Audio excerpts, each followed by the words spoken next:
Psychology, मनोविज्ञान, एक ऐसा प्रोफेशन जहां कई केसेस किसी अलौकिक शक्ति का करिश्मा लगते हैं, कम से कम शुरू में। लेकिन जैसे जैसे एक साइकोलॉजिस्ट दिमाग की तहों में गहरा और गहरा उतरता जाता है, तो सुपरनेचुरल से साइंस का सफर उतनी ही तेजी से तय करता जाता है। कहीं अपने आप को किसी प्रेत के चंगुल में फंसा शरीर समझता कोई पेशेंट डिसोसिएटिव आइडेंटिटी डिसऑर्डर की गिरफ्त में मिलता है, तो कहीं चाइल्डहुड ट्रॉमा किसी पेशेंट को ऐसा महसूस करवाता है कि उसके मृत माता पिता उससे कम्युनिकेट करना चाह रहे हैं। लेकिन ज्यादातर केसेस में इन सब का कोई ना कोई लॉजिकल रीजन जरूर मिलता है। ज्यादातर केसेस में। मेरा नाम डॉक्टर पिनाकी घोष है और ये मेमोir असल में मेरे केस नोट्स के ही कुछ पन्ने हैं, जिनके लिए मेरे पेशेंट्स या उनके नेक्स्ट ऑफ किन ने मुझे इस बात की इजाज़त दी है कि उनकी अजीबोगरीब दास्तान मैं अपने वैज्ञानिक दृष्टिकोण से दुनिया के सामने ला सकूं।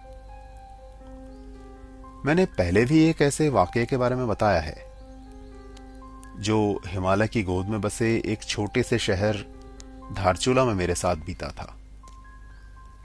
लेकिन ये केस कुछ अलग है। ये मेरे अपने एक पेशेंट का केस है, शायद मेरे सबसे फेमस पेशेंट का। ये कहानी राकेश अग्रवाल की है। आप शायद उसे किसी और नाम से जानते हों, उसके स्क्रीन नेम से। सिनेमा का सरताज, लगभग 2 दशकों तक पर्दे पर मेथड एक्टिंग का पर्याय, रॉकी राकेश।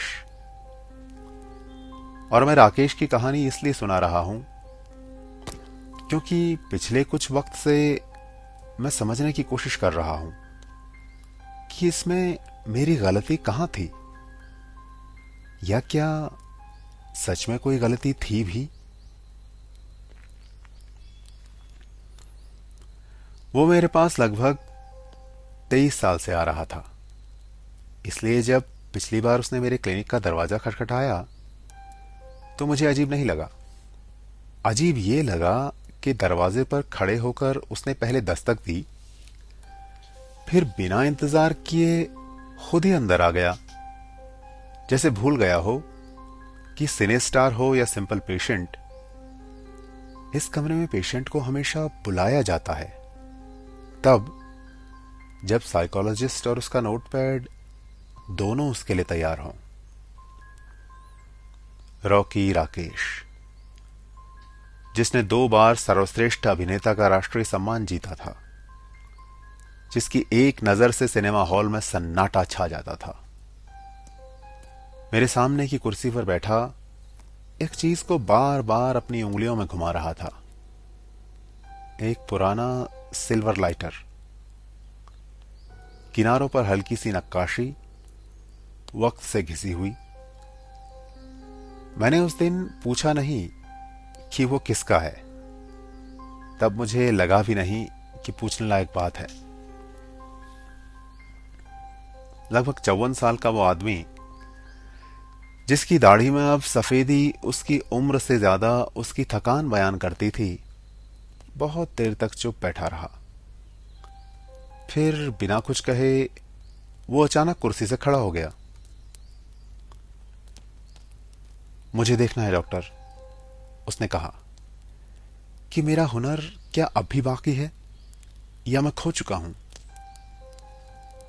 और उसने अपना वो मोनोलॉग बोलना शुरू किया जिसने उसे उसका पहला राष्ट्रीय सम्मान दिलाया था।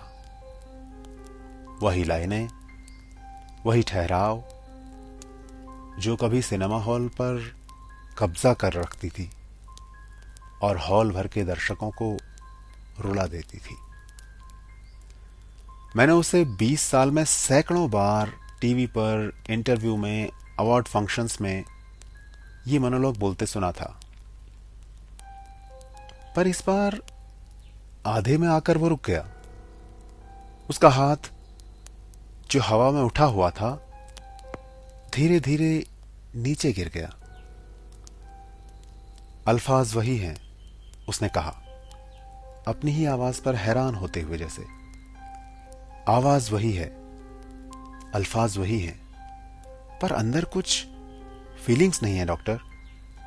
जैसे कोई पुरानी इमारत हो, बाहर से अब भी शानदार, लेकिन अंदर से खाली। जैसे कोई भरा पूरा घर छोड़कर कोई चला गया हो और वो घर अब सिर्फ मकान बनकर रह गया हो।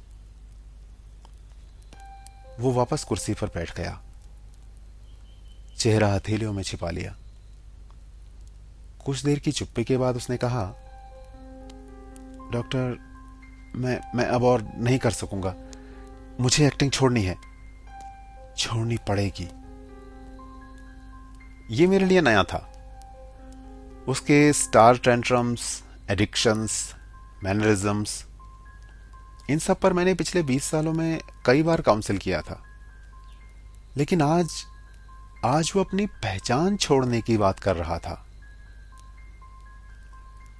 मैंने टेबल पर पड़े उसके पसंदीदा सिगरेट ब्रांड की तरफ आंखों से इशारा किया। सोचा शायद निकोटीन उसे रिलैक्स करके उसके अंदर की कहानी बयान करने में मदद करेगा, लेकिन उसने मेरा इशारा पूरी तरह से इग्नोर किया, या शायद देखा ही नहीं। वो अपनी ही किसी टेंशन में खोया हुआ था। पिछली 3 फिल्मों में क्रिटिक्स ने उसे मैकेनिकल कहा था, खोखला। एक बड़े अखबार के समीक्षक ने तो यहां तक लिखा था कि रॉकी राकेश अब रॉकी राकेश की नकल करते हुए से लगते हैं। वे जो कभी हर सीन में सांस लेते हुए लगते थे, ऐसा लगता है अब सिर्फ संवाद को किसी पन्ने से पढ़ रहे हैं। रॉकी के लिए उसके प्रोडक्शन हाउस ने उसकी पिछली फिल्म का पूरा क्लाइमैक्स दोबारा शूट करवाया था, या रॉकी की वजह से शायद, बिना उसे बताए। उसने कहा कि पिछले 2-1 सालों में वो एक ऐसे बहरूपे की तरह महसूस करता है जो सिर्फ एक्टिंग कर रहा है, एक महान एक्टर होने की। उसके अंदर से जो जोश था, जुनून था, वो अब जैसे गायब हो गया है। शांत नहीं हुआ, फीका नहीं पड़ा, जैसे गायब हो गया है। और पीछे सिर्फ वो साधारण आदमी बचा है जो कभी बिजनेस करता था, प्रॉफिट एंड लॉस अकाउंट देखकर एनुअल टारगेट्स तय करता था। 23 साल पहले जब राकेश पहली बार मेरे पास आया था, तब वो अभिनेता नहीं था, अग्रवाल टेक्सटाइल्स का इकलौता वारिस था। परिवार ने उसे भेजा था उनके एक फैमिली फ्रेंड की सलाह पर, क्योंकि 31 साल का एक होनहार यंग बिजनेसमैन अचानक कारोबार छोड़कर एक्टिंग करना चाहता था, और घर वालों को लगा था कि उसका दिमाग खराब हो गया है। उसके पिता खुद मेरे क्लिनिक के बाहर बैठे रहे थे, हर 15 मिनट में घड़ी देखते हुए, जैसे उम्मीद कर रहे हों कि मैं अंदर से निकलकर कहूंगा कि ये सब एक फेज है, लड़का जल्दी ठीक हो जाएगा और वापस बैलेंस शीट संभाल लेगा। मुझे वो पहला सेशन आज भी साफ साफ याद है। शर्मीला सधा हुआ लड़का जो अपने पिता के मेज पर बैठकर हिसाब किताब पढ़ता बड़ा हुआ था। उसने कभी स्कूल के नाटकों तक में हिस्सा नहीं लिया था। नैनीताल के सबसे पोश बोर्डिंग स्कूल से पढ़ने के बाद भी उसके पुराने रिपोर्ट कार्ड्स में एक्स्ट्रा करिकुलर वाले खाने में हमेशा लैक ऑफ पार्टिसिपेशन लिखा मिलता था। पिछले साल तक मुझे पता भी नहीं था स्टेज पर खड़ा होना कैसा लगता है, उसने कहा था। अब हर सुबह आंख खुलते ही लगता है जैसे किसी ने रात भर मुझे किसी और कमरे में बंद रखा हो और अब वापस उसी पुरानी जिंदगी में लौटना है। मैंने उससे पूछा था, ये बदलाव अचानक कब और कहां से आया? उसने अपनी जेब से लाइटर निकाला था, अपनी सिगरेट सुलगाई। पिछले साल के काम के दबाव में उसे ये आदत लगी थी। फैक्ट्री के मजदूरों की हड़ताल और डूबते हुए एक बड़े ऑर्डर के बीच वो कुछ देर चुप रहा, धुएं को खिड़की की तरफ देखता रहा।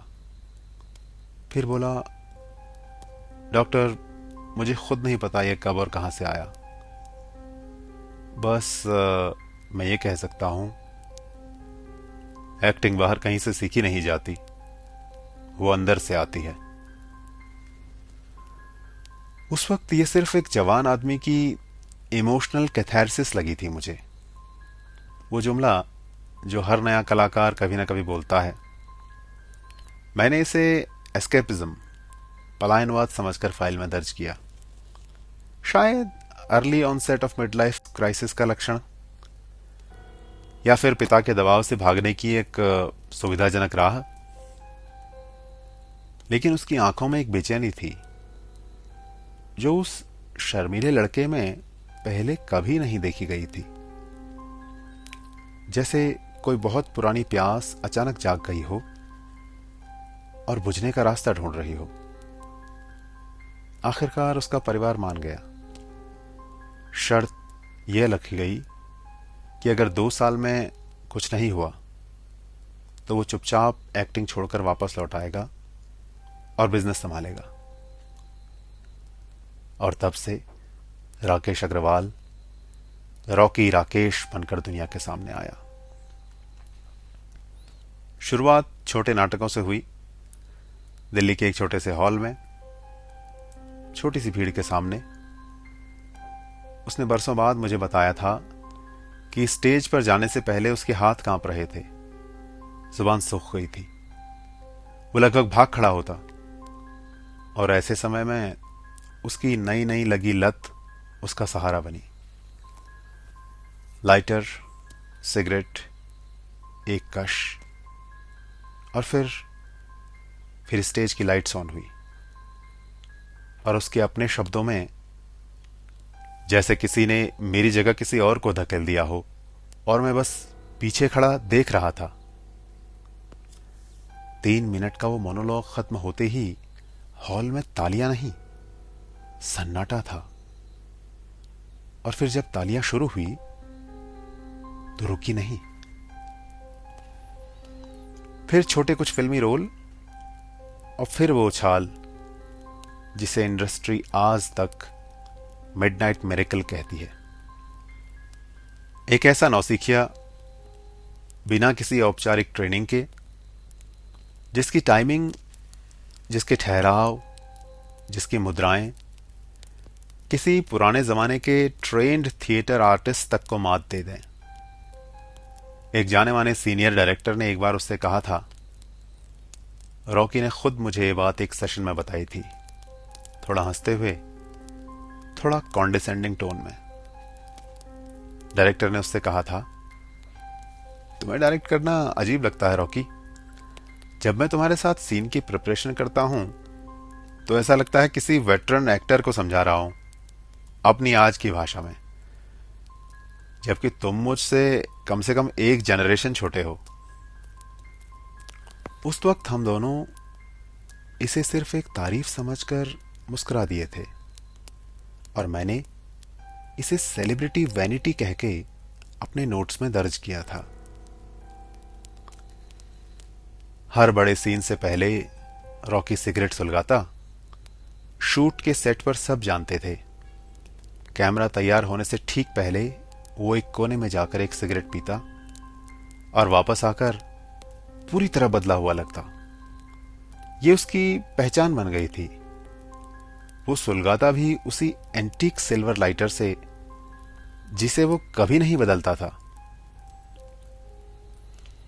करीब 15 साल पहले एक पुराने इंटरव्यू में जो मैंने खुद टीवी पर देखा था, स्टूडियो की तेज रोशनी में एक एंकर ने उससे उसके हुनर का राज पूछा।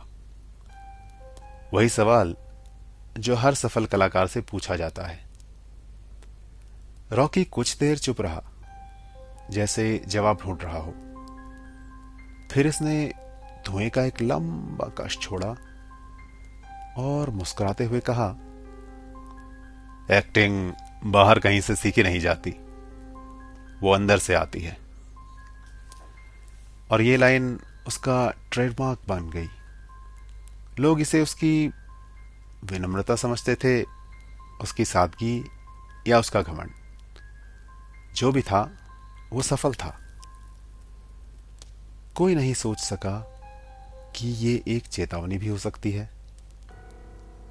20 साल बिना किसी ठहराव के, बिना किसी फ्लॉप के, वो सिनेमा में श्योर शॉट सक्सेस का दूसरा नाम बना रहा। 50 पार करते ही डॉक्टरों ने उसे साफ चेतावनी दी, फेफड़े अब और सिगरेट बर्दाश्त नहीं कर सकते, अगली बार शायद दिल भी जवाब दे दे। और शायद पारिवारिक दबाव से हो या उसके अंदर की किसी प्रेरणा से, रॉकी ने वो चेतावनी गंभीरता से ली। एक ही झटके में उसने सिगरेट छोड़ दी। कोई निकोटिन पैच नहीं, कोई काउंसलिंग नहीं, जैसे उसकी इच्छा शक्ति, उसके अंदर की इच्छा शक्ति। परिवार और मीडिया ने उसकी इस दृढ़ता की खूब तारीफ की। एक मैगजीन ने तो कवर स्टोरी तक छापी, रॉकी राकेश की एक और सफलता, आदत पर इरादे की जीत। लेकिन उसके कुछ महीने बाद ही उसका अभिनय बदलने लगा। पहले तो बहुत मामूली, जैसे एक टेक ज्यादा लगना, एक लाइन दोबारा बोलना पड़ना, ऐसे बदलाव दिखाई दिए। एक डायरेक्टर ने, जिसके साथ वो पहले भी काम कर चुका था, एक शाम सेट पर उससे कहा, रॉकी ने खुद मुझे ये सुनाया था। आवाज भर्रा गई थी उसकी। डायरेक्टर ने उसे बताया था, रॉकी सर, मुझे लग रहा है आप वही सीन कर रहे हैं जो पहले किया था, पर तब जो चीज इसमें थी, जो कशिश इसमें थी, वो अब नहीं है। मुझे नहीं पता वो क्या था, पर आप समझ रहे होंगे as an actor, you know. धीरे धीरे डायलॉग्स फ्लैट होने लगे। जो ठहराव कभी उसकी पहचान था, वो अब सिर्फ भूली हुई लाइनें याद करने की झिझक लगने लगा। डायरेक्टर उसे धीरे धीरे मुख्य रोल से हटाने लगे। लगातार 3 प्रोजेक्ट्स, तीनों क्रिटिकली और कॉमर्शियली नाकाम। वो चिड़चिड़ा होने लगा, अकेला रहने लगा। शूटिंग के बीच बिना जलाए सिगरेट हाथ में पकड़े रहता, कभी पेन चबाता, बिना ये समझे कि वो क्या ढूंढ रहा है। उसकी पत्नी ने एक बार मुझे फोन पर कहा था, आवाज में थकान थी। रात 2 बजे उठती हूं तो वो उस कमरे में खड़ा मिलता है जहां उसकी ट्रॉफियां रखी हैं। बिना लाइट ऑन किए बस खड़ा देखता रहता है, जैसे कुछ खोज रहा हो। क्या उसे खुद नहीं मालूम। और यहीं से हम फिर उसी दिन में लौटते हैं जहां से ये कहानी शुरू हुई थी। तब से जब वो कुछ समय पहले मेरे क्लिनिक में आया था और वही पुराना लाइटर अपनी उंगलियों पर घुमाते हुए उसने घोषणा की थी, डॉक्टर, मुझे एक्टिंग छोड़नी है, छोड़नी पड़ेगी। इसके ठीक पहले के और इसके बाद के कुछ हफ्तों के सेशन, उनमें मैंने छोटी छोटी चीजें नोटिस करनी शुरू की, जिन्हें मैं शुरुआत में एक एक करके खारिज करता गया, जैसा किसी क्लिनिशियन को अपनी डायग्नोसिस में करना चाहिए। जैसे एक दिन उसने क्लिनिक के कंसेंट फॉर्म पर जब दस्तखत किए और उसके सिग्नेचर स्ट्रोक्स उसके सामान्य लापरवाह, तेज, बेपरवाह साइन से बिल्कुल अलग थे। लंबे स्ट्रोक्स, पुराने जमाने की सधी हुई धीमी लिखाई, जैसे कोई फाउंटेन पेन से लिखने का आदी हो। मैंने सोचा शायद तनाव में हाथ कांपते हैं या विड्रॉल सिंड्रोम हो निकोटीन छोड़ने का, लिखावट बदल जाती है। इसमें कुछ भी असामान्य नहीं था। फिर एक बार सेशन के बीच वो एक धुन गुनगुनाने लगा, कोई पुराना नाटकीय गीत जिसे मैं पहचान तो नहीं पाया, न फिल्मी न लोकप्रिय, बल्कि कुछ ऐसा जो शायद किसी भूले हुए स्टेज प्लेज का हिस्सा रहा हो या किसी फोक म्यूजिक का। पूछने पर उसने कहा कि उसे खुद नहीं पता ये उसने कहां से सुना, बस हमेशा से याद है, जैसे बचपन का कोई गाना।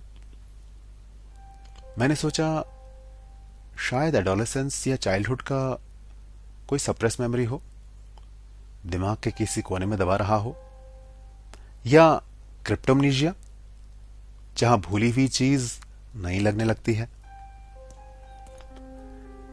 लेकिन एक और सेशन में अपने करियर के शुरुआती दिनों की पहली स्टेज परफॉर्मेंस की याद बताते हुए उसने एक छोटे धूल भरे पुराने प्रोसिनियम थिएटर का जिक्र किया, जिसमें एक टूटा हुआ झूमर लटका था। लकड़ी के फर्श में एक खास जगह चरमराती थी। हालांकि उसकी बायोग्राफी में, जिसे मैंने केस के सिलसिले में ध्यान से पढ़ा था, ऐसी कोई जगह दर्ज नहीं थी। उसका पहला सार्वजनिक मंच दिल्ली का एक कॉलेज ऑडिटोरियम था, एयर कंडीशन, नया बना हुआ। कोई टूटा झूमर नहीं, कोई लकड़ी का चरमराता फर्श नहीं।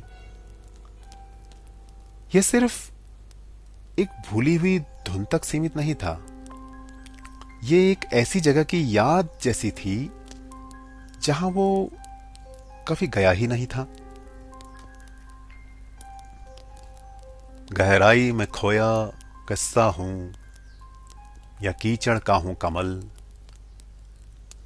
डूब जाऊं झील में या गुमनामी की याद में इस पल। एक और सेशन के केस नोट्स में मैंने रॉकी का कहा हुआ एक शेर लिखा हुआ देखा। मेरे पूछने पर उसने कोई जवाब नहीं दिया, जैसे वो सच में किसी झील के किनारे बैठा हुआ हो, गहरे पानी को घूरता, आंखों से उसकी गहराई नापता। हालांकि रॉकी के पास पानी में कूदने या किसी और तरह से खुद को नुकसान पहुंचाने की कोई स्पष्ट वजह नहीं थी।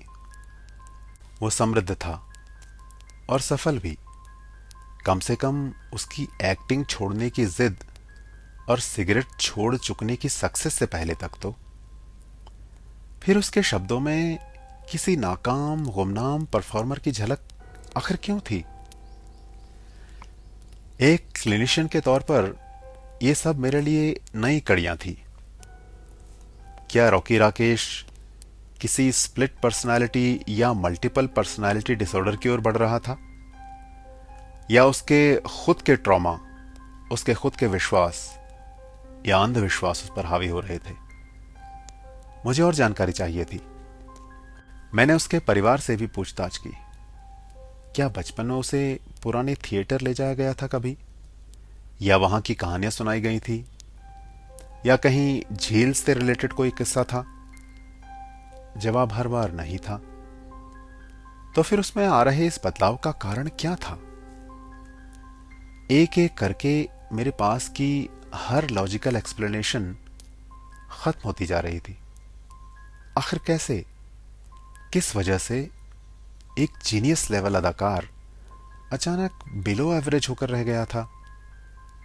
और मुझे समझ नहीं आ रहा था कि हुनर इतनी सफाई से अचानक कैसे गायब हो सकता है।